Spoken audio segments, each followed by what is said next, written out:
নমস্কাৰ পাঠ কৰিবলৈ লৈছো কবি হীৰেন ভট্টাচাৰ্যদেৱৰ এটি কবিতাৰ শিৰোনাম কবিতাৰ কাৰণে একক প্ৰাৰ্থনা।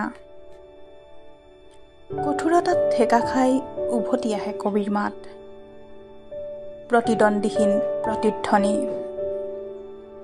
কলমৰ আগত কপে প্ৰতিশ্ৰুত কবিতা, কবিৰ সত্তা।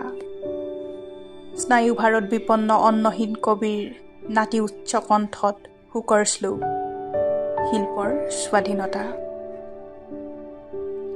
মোক এই কবিতাটো শেষ কৰিবলৈ দিয়া মোৰ নিচিনাকৈ তেজৰ বাণী বিবস্ত্ৰ দেহৰ অবাঞ্ছনীয়তাত ছটপটাই মৰে।